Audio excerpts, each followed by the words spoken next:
Well, hello everyone. It's Monday night once again, and in fact, it's 2 weeks since our last Sonar Masterclass. So it's about time for another one, and I'm glad to say we have with us today Mark Olsen from Navico. Welcome along, mate. Hey, thanks for having me.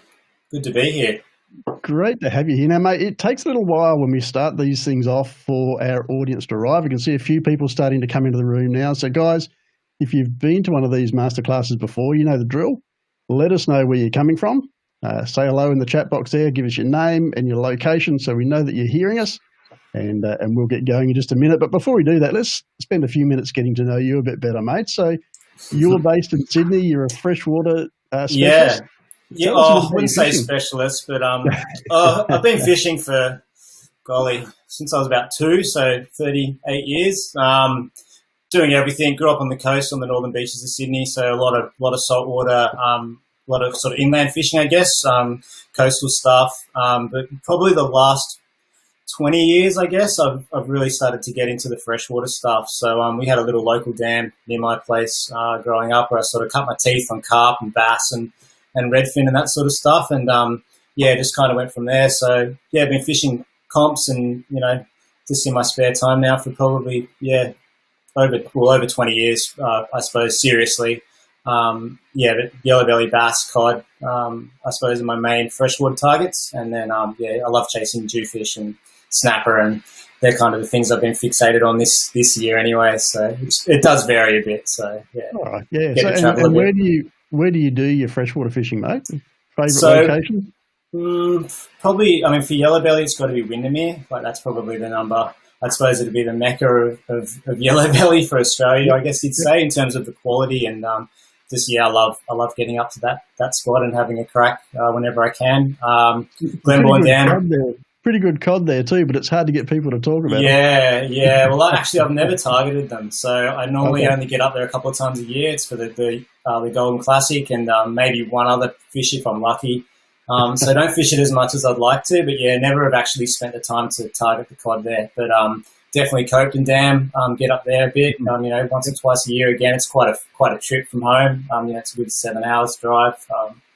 Get up there a bit, and Glenbourne's sort of my local, I guess. So been fishing that for close to 20 years, I guess. And I love Glenbourne. It's a beautiful dam. Sort of fishing's great. Yeah. So. These are all locations. I haven't fished all of these locations personally, but they're all locations that come up on the podcast. I'm happy to say we've actually got a Windermere yellowbelly episode coming up in the next week or two. So nice. Stay tuned. This could be a very handy episode for those on the yellowbelly fishing. Yeah, like if you haven't been there, you got to get there. It's one of those places that, just trophy fish. If the fish is under, an average fish is 45 sort of centimeters, plus, so they're good fish. Yeah, solid yellows. You can't ask for much more than that. Great sport, and they're pretty happy to take a lure or two, aren't they?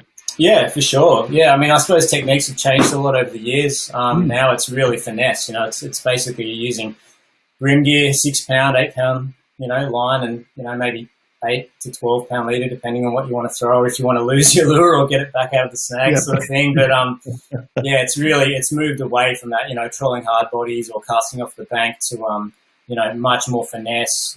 Soft plastics, soft vibes are a massive thing now, and lipless crankbaits, that sort of stuff. So even little blades, all sorts of jigs, all sorts of things. So sure, Trevor right there, my mate from down there in Newcastle. G'day, Trevor. You're off to Copeton this weekend, this week. Nice. So good timing. Very good. All right, Mark. Look, what we might do, mate, is start to move on to our presentation. So we're going to talk about targeting all of those freshwater species tonight. You're going to run us through some of the various options for using your sonar to find the fish and to find the fish that are actively feeding, I guess, is the other important thing. So for sure. Chat about some of that. Yeah, look, it's kind of thought I'd keep it simple tonight, I guess. Just screenshots. We'll talk about some screenshots, what you're actually seeing on the screen. Guys, if you've got any questions, just fire away. Questions are where it's at. We want you guys to get the answers that you seek. So fire away, and then we'll do the best to sort it out. So you heard the man. So we do like questions. That's the whole point of doing these. So, and we've got a pretty good audience starting to come into the room now. So thank you to everybody who's put a comment in the chat there. Nice to know you can all hear us okay.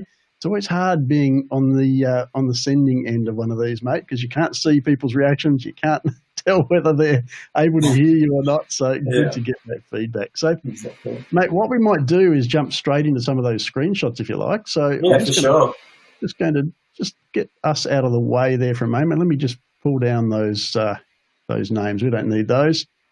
Oh, we're on the wrong screen. Let me just turn that off and start again. This is what happens when you're doing things at the last minute, mate. Bear with me. No, that's right. And folks, for those at home, we actually had a missing slide. My fault, not yours, mate. And I was trying to get it back in at the last second, and I haven't managed to do that yet. So I'll have a play around with it in the background while you're having a chat here, mate. So I guess typically what we do in these sessions is we go through a bit of a slideshow and we just talk about what's on the screen. So let's start with slide number 1, mate. What are we looking at?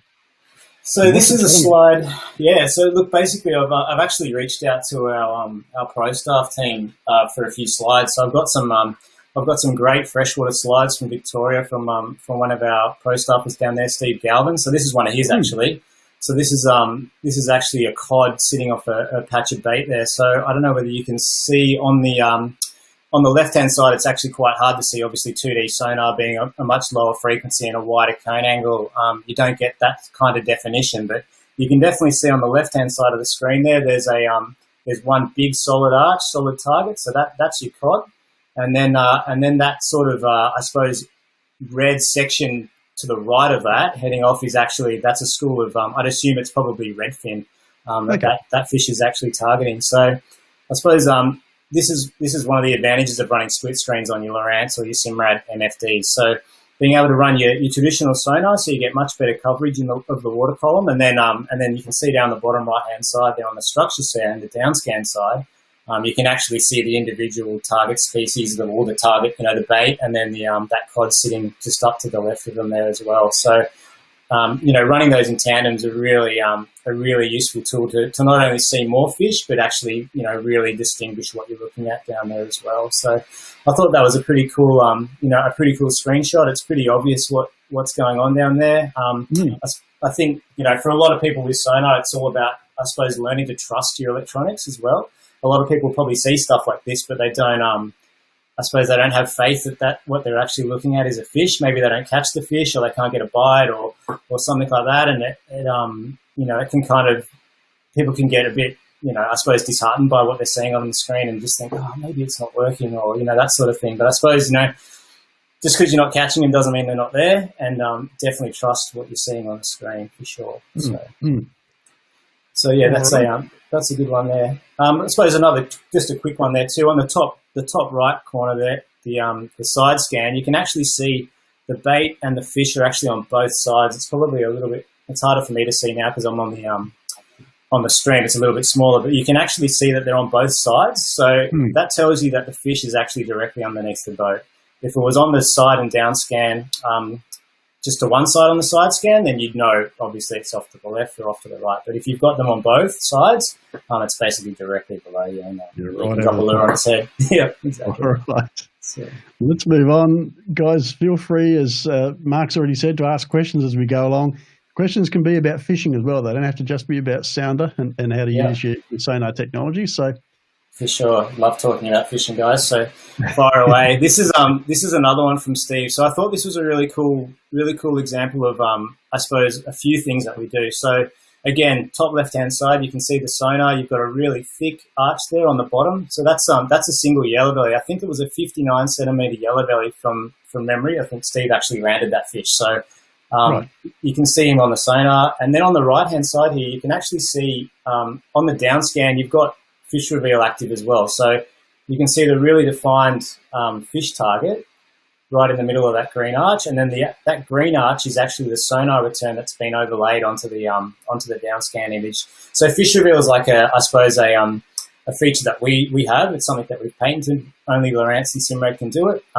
So it's a really cool feature. It's a great thing for guys that aren't I suppose, really over their electronics, and they want to be able to distinguish between bait and fish or structure and fish, that sort of thing. If you're looking for particularly freshwater stuff, fish in trees, that sort of thing, Fish Reveal is going to really help you distinguish, because it'll actually give you you'll see the downscan tree detail, but then you'll actually have the fish arches inside the tree. So it's really useful for that. Yeah, yep. Now, I'll read this comment out. So Lucky Phil has ordered a new fishing boat with a motor guide and Lowrance hook reveal 7X plotter with triple shot transducer, but he's used an older sounder for a few years. He's keen to get some further knowledge, mate. You're in the right place. Yeah, for sure. That's what we're all about. That's it. We've got another question that's come up here, though. So this is Daniel Barton, and Daniel's asking, mate, would you run high gain or low gain to locate cod down deep on your Lowrance? So gain is something you probably don't really need to touch too much on these units, which is a great thing. So they run on auto really well. You can adjust the gain to taste, but you can still leave it on auto. So what that means is you can actually tune the screen to how you want it to look. And as you go deeper or shallower, it'll actually increase the power and decrease the power on its own to keep the picture looking like the way you want it. So I don't know whether you might be talking about frequency there, Daniel, possibly, but mate, in terms of gain, I'd be running it on auto, plus or minus 3 or 4, just depending on the water clarity and that sort of thing.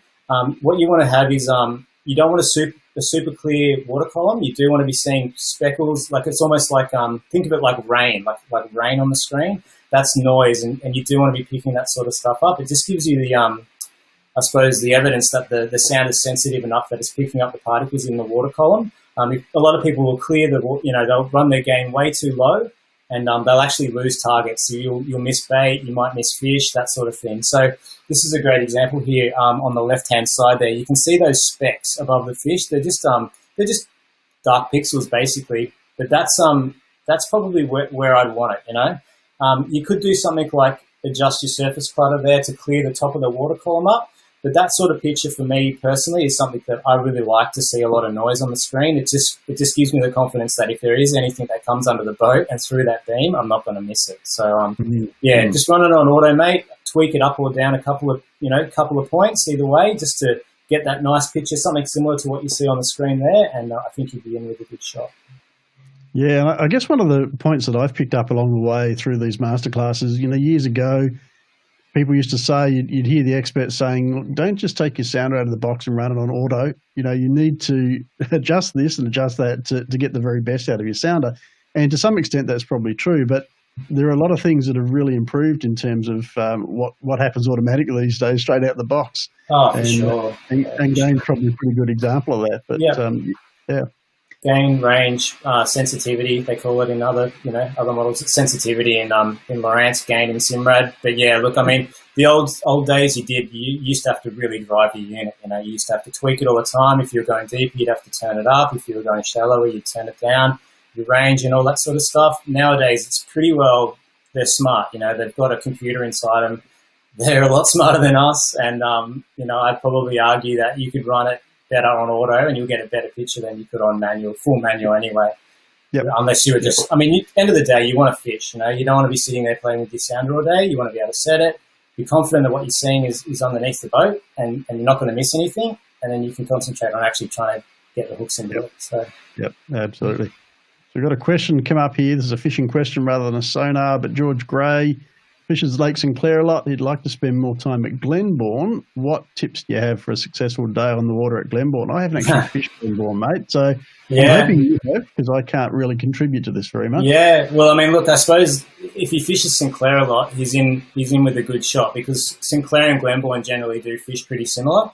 Glenbourne looks maybe a little bit different. It's got a lot more rocky banks. It's bigger, obviously. There's a lot more timber. But yeah, look, I'd be heading up towards, I suppose, the top half of the dam, anywhere from the Narrows up, and just fishing those really gradual sloping banks. This time of year is kind of a bit of a changeover period, I guess you'd say. The water's starting to warm. It's probably, I don't know if it's quite there yet, but once it hits sort of mid to late October is really that reaction bite time of year where spinner baits, football jigs, plastics work all year round. The surface lures and that sort of stuff really come into their own. So yeah, I'd be sort of starting at the Narrows and working my way up and just point hopping all the way up, throw plastics, have a rod with a plastic, a rod with a jackal, a rod with a spinnerbait, and just cover water basically. Once you find fish in a certain depth, then just target that depth. I've actually got some slides coming up later which we'll run through where I use Genesis maps to really narrow that down and make sure the water that I'm fishing is the right water with the weed and that sort of thing too. So we'll cover that a little bit later. Yeah, cool. So Kyle Hipsy's asking if there's any news on version 2 of the live site transducer. That's the $1 million question. I'd tell you, but I'd have to kill you. Just watch this space. Let me just say, watch this space. We're a technology company. We're always making new stuff and better stuff. And yeah, let's just say there's something happening. So it's not a static space, is it? No, definitely not. Definitely not. So stay tuned. No, definitely stay tuned. Yeah. Yeah, 100%. But yeah, unfortunately, sorry, I can't see you right now. I'd lose my job. So. We won't press you, mate. We don't want you to lose your job. So Matthew Forbes, welcome along, Matthew. Matthew's here every masterclass, so great to have you here, mate.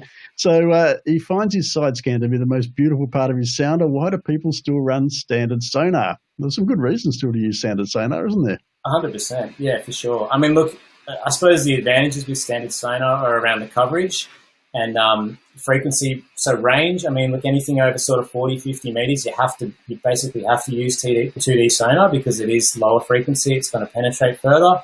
But you will see more on sonar. So, I mean, if you run, like Glenbourne's a perfect example. If you're running around with your down scan and your sonar on a split screen, you'll see more fish on the sonar. And it's purely because it's covering more of the water column.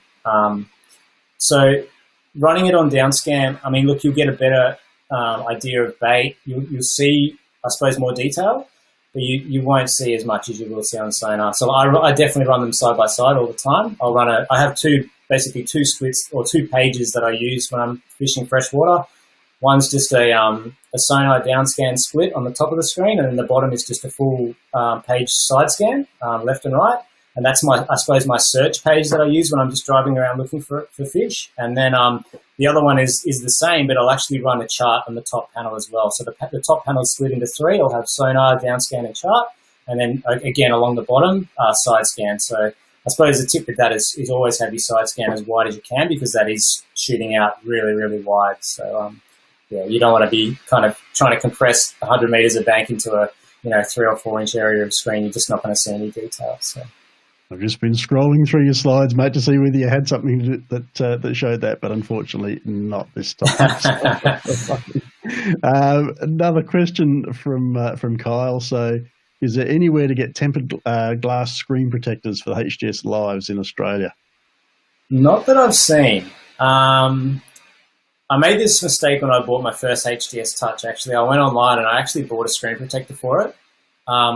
Put it on and the touchscreen didn't work. So just be careful with that because some of them are capacitive as well, so that you actually sort of, I suppose, connect the circuit when you touch the screen, and that's how the touchscreen works. So if you put something over it, you can actually stop the touchscreen from working. I haven't seen a tempered glass screen protector, mate. There might be one available. I haven't had a look, to be honest. They're pretty solid, but I wouldn't be stressing about breaking your screen or scratching it, that sort of stuff, unless you're trying to use your key to touch the screen or something. I think you'll be okay. But have a look. It might be there.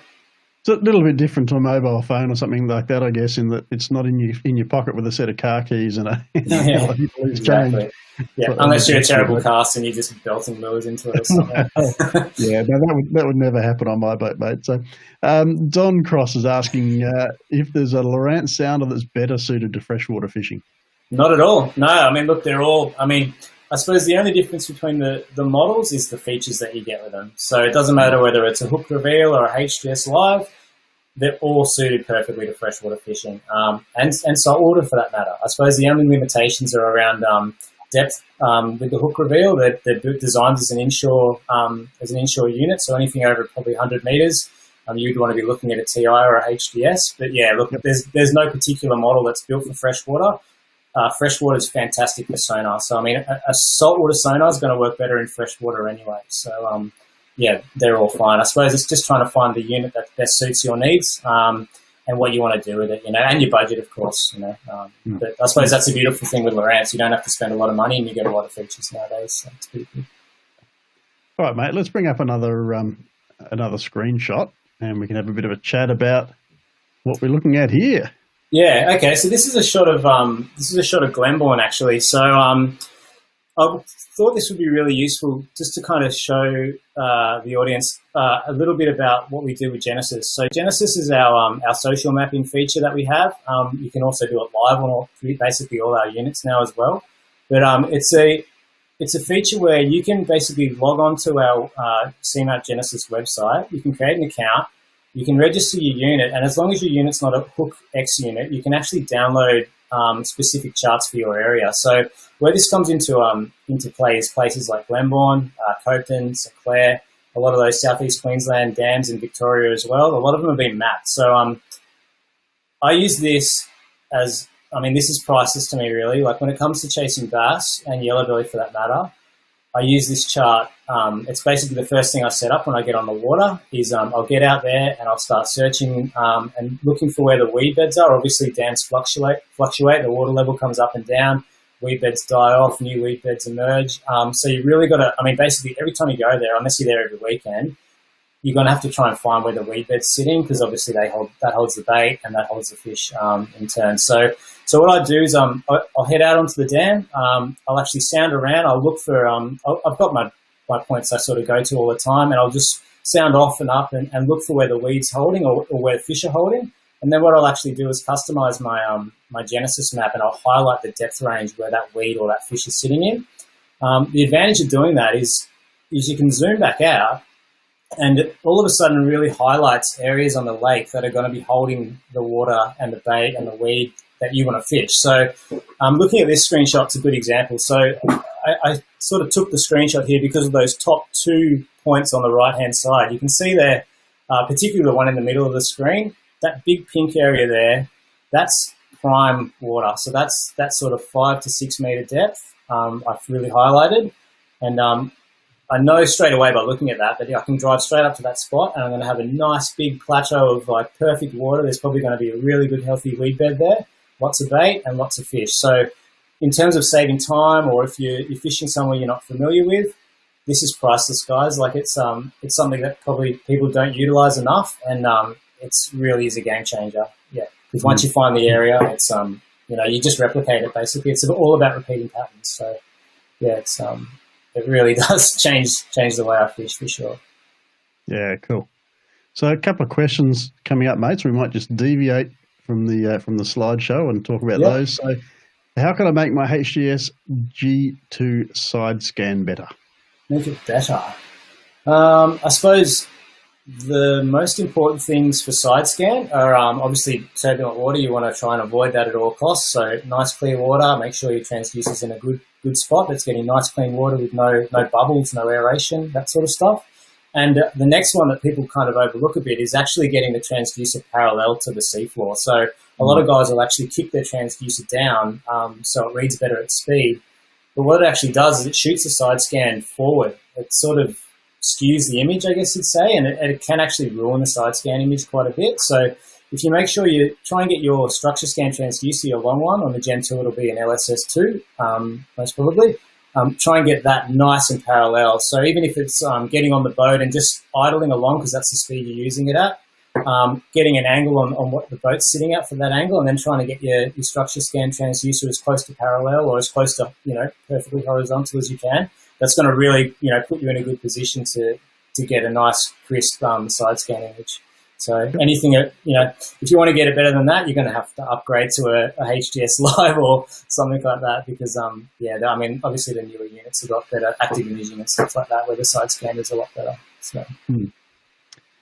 So George's question is, what transducer to run on the bottom of the Minn Kota? The Lowrance TI. Sure. So you can run. I've seen a lot of different setups. Most guys will run a HDI transducer, which is an 83200 transducer that incorporates downscan. You can actually buy a bracket with some hose clamps from Navico, and it'll actually mount onto the Minn Kota. I have seen some funky installs where guys have actually managed to rig and get like a total scan or an active imaging transducer on it as well. I suppose it's all about how much room you've got on the electric, like how big the motor is and that sort of thing. A lot of them have keels and stuff too, so getting a longer transducer onto them is is a little bit tricky. But I suppose, like, if you're just interested in fishing straight up and down and stuff, the HDI is really popular. That's what, I mean, the majority of tournament boats have been running for years and years. And it's super easy to install. They're only like $150 to buy. They're really cheap and, yeah, really easy to install. So I'd probably recommend that to start with. And then if you wanted to get techie and try and get a side scan transducer on it, then, yeah, try and have a crack a bit later. All right, and a question from Ali about how deep the standard transducers allow you to see on the Elite TI2 and the HDS Live. That's a bit of a tricky question. I've seen some ridiculous depths come out of the total scan and active imaging transducers, like, 300-400 meters sort of stuff, but that's not typical. I'd say, look, the standard transducer, the active imaging transducer that comes bundled with your HDS and your Elite TIs, is probably good to probably a couple of 100 meters, I suppose, on your medium chirp or your 83 kilohertz. Any deeper than that, or if you really want to fish that deep regularly, I'd be looking to probably upgrade to a 1 kilowatt transducer. Yeah, I mean, they are designed for inshore use, I suppose. Like Lowrance is a global brand. They do have a kilowatt output in the HDS model, so they're not limited to that. But they do come bundled with that active imaging transducer, which is, I'd say, probably 150, 200 meters. If you're fishing within that, you're going to be fine. If you're going to fish deeper than that, or you want to go out to, off the shelf and chase blue eyes or bass grouper or something like that, then you've got to invest a bit of money and, buy a 1 kilowatt transducer. But definitely, like, snapper, kingies, inshore, the rivers, lakes, dams, all that sort of stuff, you're covered, no problems at all. Excellent. All right, time for another screenshot, mate. So, yeah, cool. So this is just, I suppose, leading back to what I was saying with that chart. So I took a few screenshots. I just zoomed in a little bit further with each one. So, yeah, so you can see here basically the that nice pink area there. It's sort of sitting around that sort of 7 meter mark. So that's, I suppose, it changes every time, but you generally find from 5 to 7 meters is generally a pretty good depth. You will get weed and bait and that sort of thing. So I just wanted to get that screenshot there so you could see, once you zoom in a bit, you can see there's this big kind of plateau, I guess. It comes up a little bit, almost like a little mound there on the right-hand side, and then it plateaus out. So that, like that sort of, I suppose, spear-shaped pink area that's sticking out past that island, you wouldn't see that unless you were running a Genesis chart. So that's, super fishy area that you probably just drive straight over and you wouldn't even know it's there. So I suppose that's just, reinforcing what I was saying about just having a crack, guys. It is free if you run a Lowrance or a Simrad unit. It's completely free, so just download it, register your unit, and have a play. It's it really does change the way you fish, and it will save you a lot of time as well. So.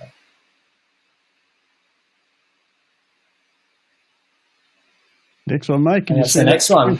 Yeah. So that's the next one. So that's actually that's up inside one of the bays at Glenbourne as well. So another area where that's a lot. I mean, I think it's zoomed into about 20 meters there. So that plateau is probably 100 meters by probably 60 meters. It's quite a big area. Like it's a football field size area of like perfectly perfect depth, I suppose, for that sort of bass and weed beds. So. Yeah, I just wanted to highlight that as well, just to show kind of what you could see, if you do run those custom shadings on the Genesis maps. Alrighty, so this is, I suppose, what every codfisher likes to see. A good image of a nice laydown there. So there's a couple of trees. Looks like probably 2 or 3 trees, or one big one that's broken up into a few pieces there. So yeah, this is a great example of, I suppose, what you want to see on your side scan. You can see here the trees are quite, I suppose, the facing edges of the logs that are looking towards the transducer are really bright, and then you can actually see the shadows sticking down off the back there as well. So I don't know if everyone understands how side scan works, but a good way to explain it is basically if you imagine that your transducer is a couple of big floodlights just shining out either side of the boat. They're basically illuminating the bottom, and anything that's sticking up is going to cast a shadow. And basically how long that shadow is how far it's sticking up off the bottom as well. So you can see the top of the screen there on the right-hand side. There's quite a long horizontal dark shadow there. Just to the right there. Just to the right. Yeah, that's it there, yeah. So looking at that, like that looks like it's actually probably a standing timber. So quite possibly, you know, another one of those trees that hasn't fallen over yet, or it could be a big stump, something like that. It's sticking up out of the water. But that's a really good, I suppose, a really good example of what side scan looks like, what you want to see your side scan looking like, and just a little bit about how to interpret that as well. So, I've lost the screen. Yeah. Is that better? Yeah, it's come back now. So yeah, you can even see there. It's a bit hard to tell on this one whether they're actually. I'd say they're probably logs because the shadows are going straight from the bottom to the target. But if you look to the left-hand side there, Greg, where you've got sort of 3 or 4 dots with black lines sticking off them, just a bit. Just down here. Yep. So they'd be branches as well, but they could well be fish. So if they were fish, there'd be a separation between the shadow and the log. So you'd actually see, I suppose, the white speck, which is the actual fish target, and then there'd be a gap, and you'd see the shadow of that fish target actually on the bottom. There is a screenshot further along. That's a really good example of that with some yellow belly as well. But this is another image that Steve Galvin from Tech Anglers sent through for me, so that's really, really useful. He's a good man, isn't he? He is a good man. He actually just texted me this afternoon saying, I'm out of lockdown. I'm back doing, classes in Victoria and New South Wales. So if anyone wants to learn how to drive their gear, hit him up. He's a good guy. So moving away from Victoria now. This is up in Queensland actually. So I'm guessing this is probably Somerset or Wivenhoe. This is a screenshot from Lee Parkhouse. So another one of our pro staffers up there. So this is a school of bass. He's running a TM150 here, so this is it's a medium chirp transducer. You can see in the top left-hand corner he's running 105 kilohertz, so it's actually quite a low frequency, but it's a really wide angle, which is the reason why those arches are so defined. You can, it's huge arches from each one of those fish. I mean, there's a stack of fish in there. It looks like probably 50 or more bass, a couple of them sort of actually heading with the boat a little bit on the left-hand screen there, and then he's driven over the school. So this is, I suppose, what you will see your sonar targets look like when you're driving along. And the next screenshot is actually what they look like once you stop on top of them. So that was that screenshot that was actually missing. Oh, yeah, okay. I'm still trying to recover that one. Okay, we'll come back to that one. There we go, yeah. So, I had an example of basically what the fish look like when you're driving over them, and then what it looks like once you actually stop on top of them. So the picture does change dramatically. And, I just wanted to really highlight that to people as well. So I'll see if I can get it up, mate. So we've got a question from Robert about, does the shading on the chart work on Insight social maps? Yeah, it definitely does. So Navionics is a separate company, Robert. So Insight is Insight Genesis was what it was called originally. It's now CMap Genesis. So that's actually a charting company that we own ourselves at Navico, and that's where you can actually customize your depth shading. The Navionics is a different company altogether. And I don't think you can actually customize the shading the same way that I'm aware of. So it's definitely just depth palettes on your chart options inside the unit, but you have to be running a CMap Genesis chart. So it is free, but you don't have to buy it. So, which brings us to a question from John about whether there's a dummies Genesis charts and map book. The booklet for dummies? No, there's not, but there's a lot of really useful videos online. I know Nick White's done some good ones. Dan Rodriguez has done a couple as well, one of my co-workers. But yeah, there's plenty of explanations online. If there's anything specific you want to know, just let me know. But it's not super hard. There's definitely tutorials online about how to actually download the units themselves. I suppose probably the trickiest part is just finding the content ID and the serial number inside the unit. So that's just under if you just push Pages, Settings, and then go to About. You'll see there'll be a content ID and a serial number. So you need those two numbers to register the unit on the website. And then once you've done that, you can download the chart, and it'll ask you at the time you download, it'll say, what plotter do you want to download it for? You download it for that plotter, and it's only going to work on that unit. So that might be where you're getting caught out. All right. Let's have a look at the next screenshot, mate. So this is the one I preemptively put up and took down again real quick. Yeah, so this is another one from Steve down in Victoria. I think this is Eildon, I think you said. Basically, what we're looking at here is a standing tree under the water. It's actually quite deep. It's almost 45 feet deep where that tree is sitting. But towards the top of the tree is a massive school of redfin. So they're quite just really easy to tell what they are, or not what they are, but how much bait is there on the down scan. On the left-hand side, you can see the sonar screen there too. So this is kind of, I suppose, a perfect example of the difference between sonar and structure scan or down scan. The sonar is giving you a much wider, wider coverage. So you'll see something's there. You can definitely see targets and that sort of stuff. But it's not until you look at it under that really high frequency down scan that you can really tell what you're looking at. So, it could be a shrub. You wouldn't actually know 100% whether there's fish in there or not. But once you see it on the down scan, it's really quite obvious that there's, a massive school of fish on there. Like, it looks like there's probably hundreds of redfin sitting on that tree.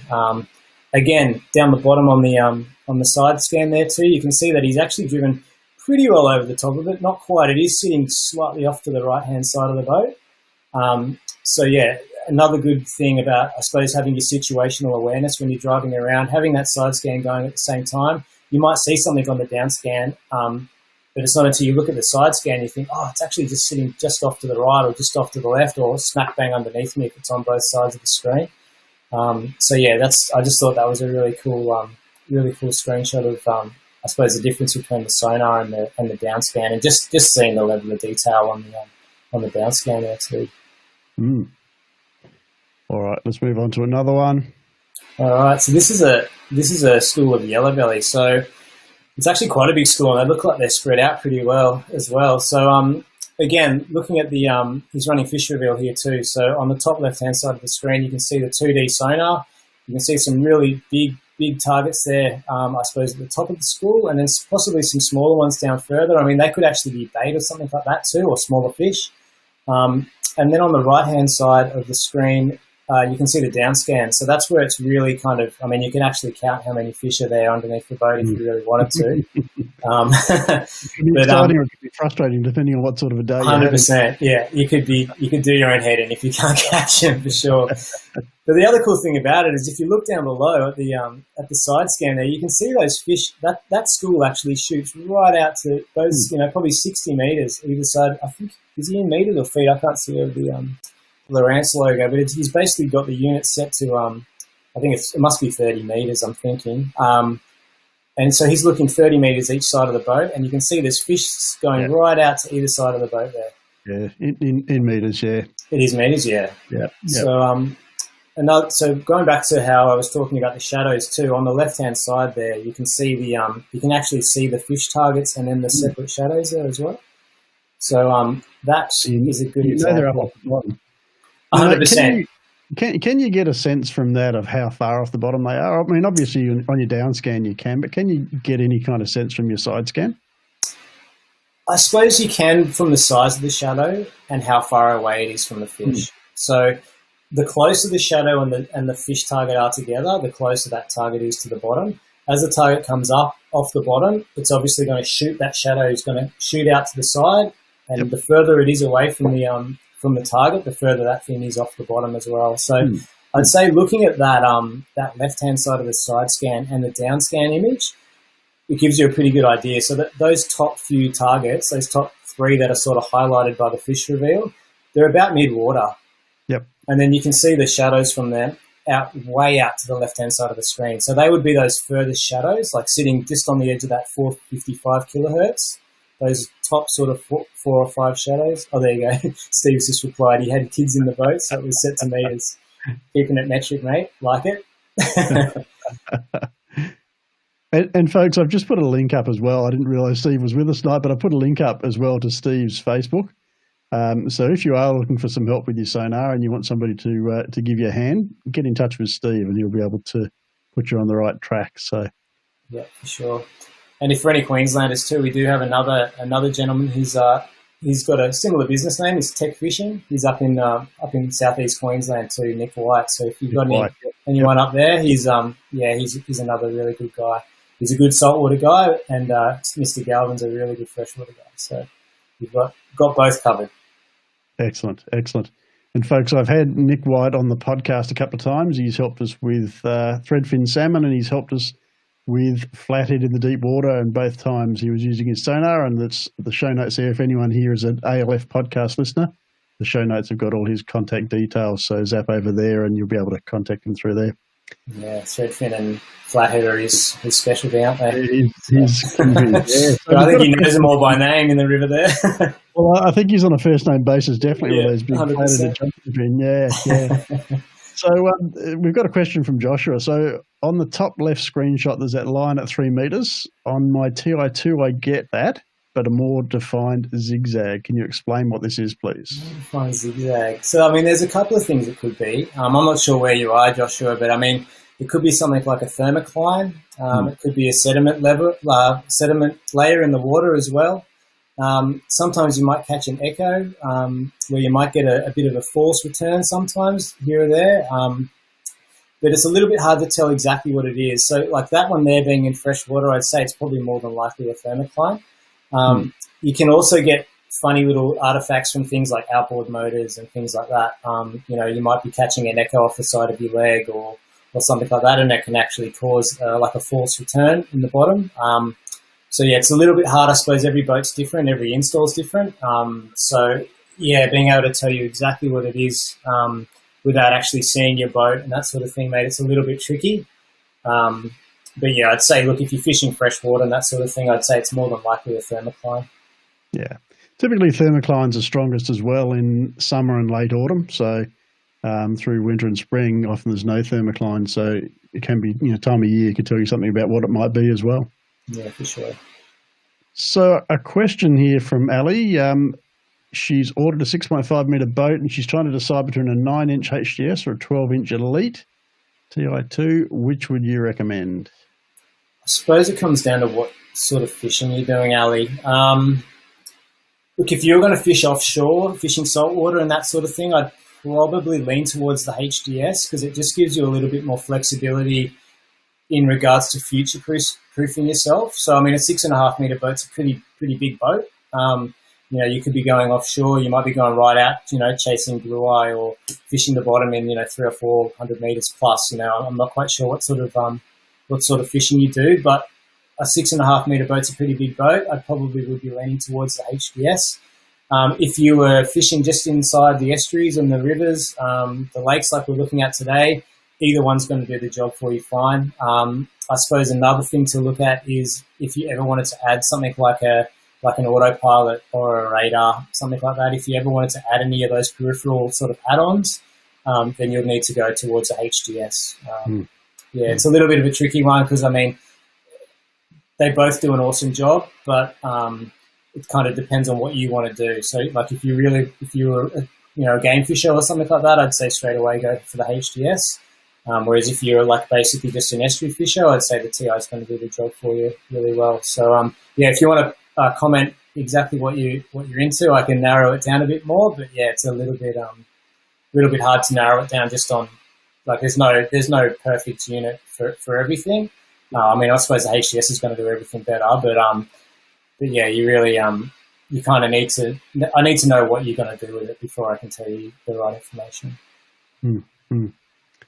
So Robert just made a comment that he fished St. Clair on the weekend and he saw fish in the shadows. So now he knows. That's awesome. Yeah, so good stuff. Good stuff. Bit of confidence, mate. Now, George is asking if there's anyone that does sounder classes in New South Wales, mate. I know that Nick White travels up and down the coast, but he can't at the moment, of course, because the border's closed. So so he's stuck at the moment. New South Wales, you just can't get back. Yeah. Look, we do have we've got a pro staff network, I suppose, around the country that we can utilise for that sort of stuff. I do a little bit myself from time to time, just, with a big package or something, I can do some training with people. I suppose if you want to let us know exactly where you are, I can try and point in the direction of someone that can help you out, for sure. And we've got someone, Jason, here who's wanting to know about, the top secret stuff. When's the next HDS model coming out? Again, if I knew I'd tell you. Well, I wouldn't tell you, but if I told you, then I'd have to kill you. So, no, mate, I honestly don't know. Look, HDS Live is it's in its second year now. So, I'd say, you know, there's probably not going to be anything for at least another 12 months. I'd be very surprised. You know, generally, I suppose 3 to 4 years, I guess, is what we get out of them before, you know, the tech advances so much that it's, you know, we can put it into a new unit. But there's definitely nothing, like he's not going to get a rude shock before Christmas of a new HDS that's going to come. So he doesn't have to worry about that. All right. So having a quick look at the comments that are coming up, but we might just zap over to another screenshot, mate. Yeah, so this is that one I was talking about with the yellow belly. Another one from Steve Galvin. So that's a really cool example of what a school of fish looks like. They're relatively close to the bottom if you can look at where the shadows and the targets are, but that's like a really good example of a school of yellow belly. That's exactly what you want to see when you're on your side scan driving around. And there's a log out to the right hand side of it as well. And it's pretty obvious what that is, but that's a lay down there too. But I just thought that was a really cool example of what people need to be looking out for. I mean, bass are going to show the same as that. Jewfish are going to look like that.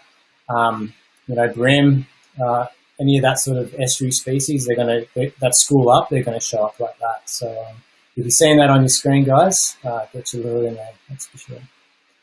All right. So Ali's just clarified she's mostly bay and some ocean fishing in SEQ. So yeah, okay. So look, Ali, I'd probably lean towards the HDS, and purely from that comment being a bit of offshore coastal stuff, having a HDS is going to give you the ability to actually run 2 transducers. So you get bundled with a transducer, an active imaging transducer, which is going to do everything for you. But if it comes a time where you're actually getting out a little bit wider and you just wanted to maybe shoot that little bit deeper or something, having the HDS is going to give you the ability to simply just buy another transducer and just add it to the boat, plug it in. You don't have to lose the other one. You can run them both. And it just gives you that extra flexibility, I suppose, where you can fish inshore, but then you can also cater for offshore just by switching your channel over to a deeper transducer. You can't do that on the TI, so I'd say, go for the HDS. So, mate, that is the end of your slide deck, and the questions are starting to slow down. So, folks, I'd just like to extend the invitation for the last few minutes. If you do have any final questions you want to fire at us, now is the time to do it. And while we're waiting for any final questions to come through, I'll just let you know that not next week, a fortnight today, when we do our next Sonar Masterclass, we're going to have Lee Rayner on board again. So Lee did one for us a while back on Simrad gear, fishing out off the shelf for the swordfish and the blue eye and the tuna and all the big ooglies that are out there.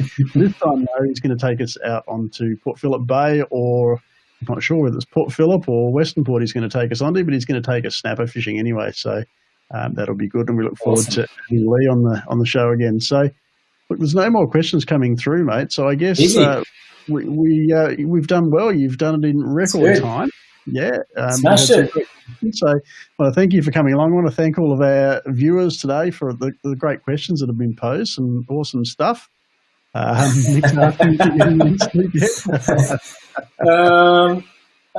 last couple of days has been great. I've got a 5-week-old daughter at home at the moment, so he's giving me a ribbing. Doing well.